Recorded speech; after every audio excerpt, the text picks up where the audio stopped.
मुकेश अंबानी की इनकम का अंदाजा आप ऐसे लगा सकते हैं कि जब तक आप ये वीडियो देखेंगे तब तक मुकेश अंबानी 1,92,00,000 रुपए कमा चुके होंगे। जी हाँ, सिर्फ 10 मिनट में करीब 2 करोड़ रुपए। आजकल हर तरफ मुकेश अंबानी के बेटे की शादी के चर्चे हैं, जिसमें दुनिया भर से मुख्तलिफ सेलिब्रिटीज ने शिरकत की। दुनिया के टॉप परफॉर्मर्स, क्रिकेटर्स और मूवी स्टार्स ने शिरकत करके शादी को 4 चांद लगा दिए।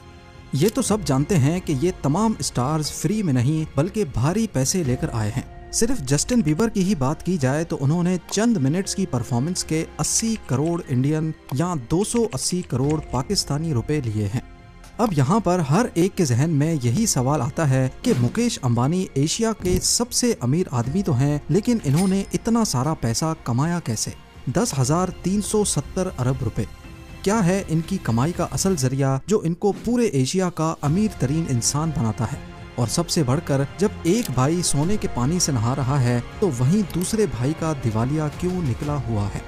आइए देखते हैं मुकेश अंबानी की सक्सेस स्टोरी की कुछ झलकियां। ज़ेम टीवी की वीडियोस में एक बार फिर से खुशामदीद। नाज़रीन, अगर आप इंडिया में रहते हैं तो चाहते हुए भी कोई ऐसा दिन नहीं गुजार सकते जिसमें आप मुकेश अंबानी को कोई प्रॉफिट ना दें। टेलीकॉम सेक्टर हो, पेट्रोलियम, क्रिकेट या रिटेल सेक्टर, मुकेश अंबानी की रिलायंस इंडस्ट्रीज हर जगह फैली हुई है और आपका दिन में मुकेश अंबानी के किसी न किसी बिजनेस से वास्ता पड़ता ही रहता है। लेकिन इस सब की शुरुआत मुकेश अंबानी ने खुद नहीं बल्कि उनके बाप धीरूभाई अंबानी ने की थी। 1950 में धीरूभाई अंबानी गुजरात से एक अच्छी जॉब के लिए यमन चले गए। उन्होंने 8 सालों तक इंपोर्ट एक्सपोर्ट के एक कारोबार में क्लर्क की नौकरी की और इस कारोबार को करीब से समझने की कोशिश की। 8 सालों के बाद 1958 में वो वापस इंडिया आए और इस बार उनके पास एक बिजनेस आइडिया मौजूद था। उन्होंने ट्रेडिंग बिजनेस स्टार्ट किया जिसे रिलायंस कमर्शियल कॉरपोरेशन का नाम दिया गया। शुरुआत में ये आरसीसी कंपनी सिर्फ स्पाइसेस यानी मसालों की ट्रेडिंग में इन्वॉल्व थी। वो इंडिया से मसाले खरीदकर उनको मिडिल ईस्ट और अफ्रीका में एक्सपोर्ट करते थे। क्योंकि 8 साल तक इंपोर्ट एक्सपोर्ट के काम से वाबस्ता रहने की वजह से धीरूभाई को इस बिजनेस का काफी एक्सपीरियंस था, इसीलिए देखते ही देखते कामयाबी की सीढ़ियां उनके लिए आसान बनती गईं। लेकिन धीरूभाई कुछ और भी करना चाहते थे। उन्होंने सोचा कि इंपोर्ट एक्सपोर्ट तो चल ही रही है, अब क्यों ना मैन्युफैक्चरिंग बिजनेस में कदम रखा जाए। 1966 में उन्होंने रिलायंस टेक्सटाइल्स के नाम से एक नई कंपनी लॉन्च कर दी। उस वक्त कॉटन पर इंडियन सरकार की तरफ से काफी सख्ती थी, जिसकी वजह से पूरी इंडियन टेक्सटाइल इंडस्ट्री में बहरान रचा हुआ था। इसी दौरान धीरूभाई अंबानी ने कॉटन के बजाय सिंथेटिक टेक्सटाइल्स का इस्तेमाल शुरू कर दिया, यानी केमिकल प्रोसेस के जरिए कपड़े बनाए जाने लगे, जिससे न सिर्फ वो सरकार की पॉलिसीज से बच गए बल्कि कपड़े सस्ते होने की वजह से मार्केट में ज्यादा फेमस भी हो रहे थे। धीरे धीरे रिलायंस इंडस्ट्रीज बढ़ती गई, बड़े बड़े इन्वेस्टर्स और आम पब्लिक भी इसमें इन्वेस्ट करने लगी। रिलायंस इंडस्ट्री इतनी कामयाबी हासिल कर चुकी थी कि 1987 में क्रिकेट वर्ल्ड कप का टाइटल स्पॉन्सर भी रिलायंस के पास ही था। अब यहाँ पर एक चैलेंज ये था कि धीरूभाई अंबानी को टेक्सटाइल इंडस्ट्री चलाने के लिए पेट्रोकेमिकल्स दूसरी इंडस्ट्रीज से खरीदने पड़ते थे, इसीलिए उन्होंने अपना पेट्रोकेमिकल बिजनेस स्टार्ट करने का इरादा कर लिया। इस तरह रिलायंस पेट्रोलियम इंडस्ट्री में भी उन्होंने कदम जमा लिए। 1986 में जब धीरूभाई अंबानी बीमार हुए तो उनके दोनों बेटे अनिल और मुकेश अंबानी बिजनेस में उनकी हेल्प करने लगे और जब तक धीरूभाई अंबानी जिंदा रहे दोनों बेटे उनके नीचे मिलकर काम करते थे।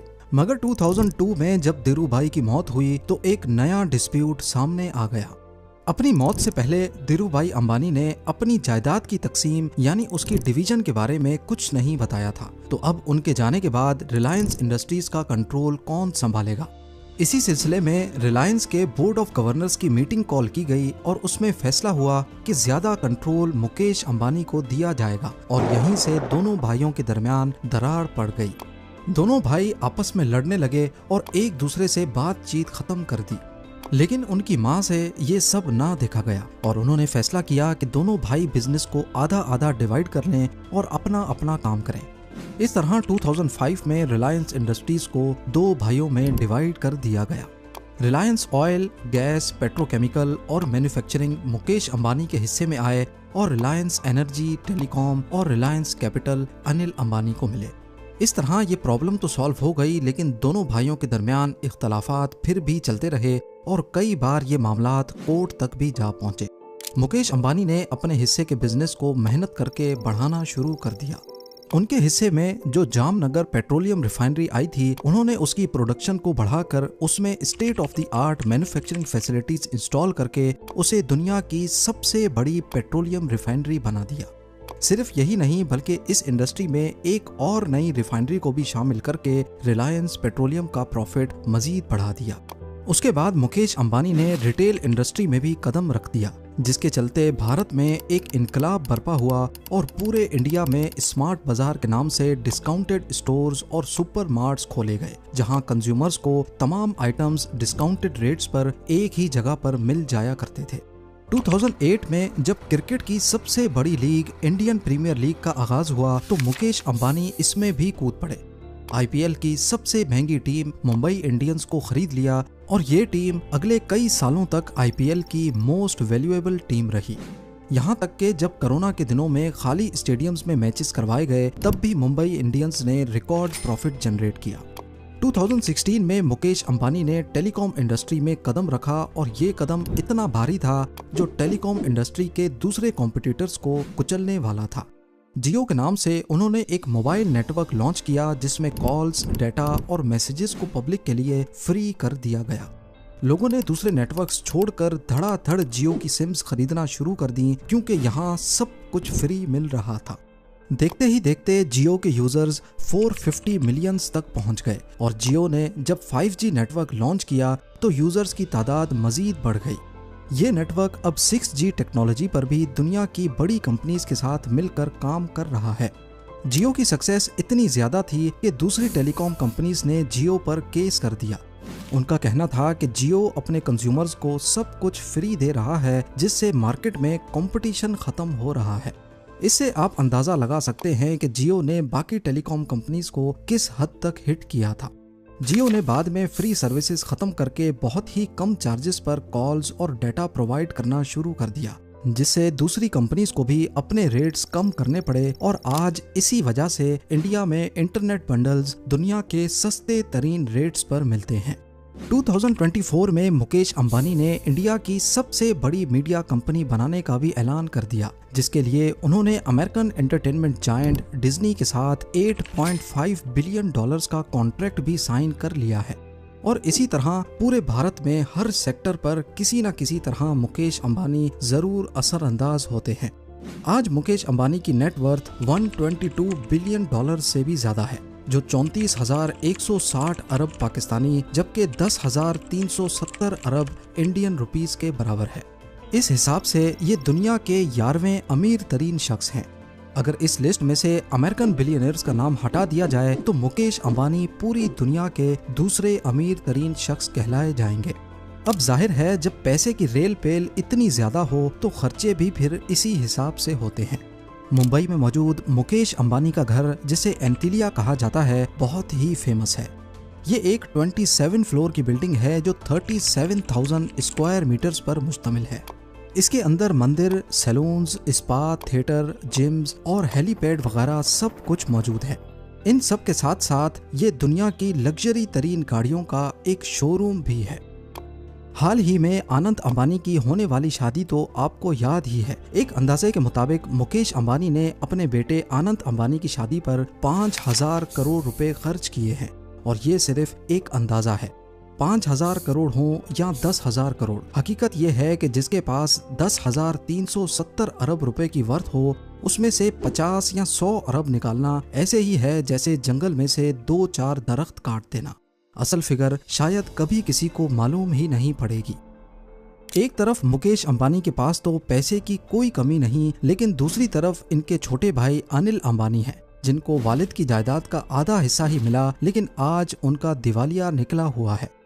एक्सपर्ट्स का मानना है कि अनिल अंबानी ने तेजी से तरक्की पाने वाली स्ट्रेटजी अपनाई, जिसमें मुख्तलिफ सेक्टर्स में वो एक साथ तेजी से आगे बढ़ना चाहते थे। इस स्ट्रेटजी की वजह से उनके खर्चे बढ़ गए, लेकिन जितना खर्चा हुआ उतना प्रॉफिट नहीं आ पाया। दूसरा रीजन ये था कि अनिल अंबानी का ग्रुप इंडस्ट्री के मंजे हुए खिलाड़ियों से टक्कर ले रहा था।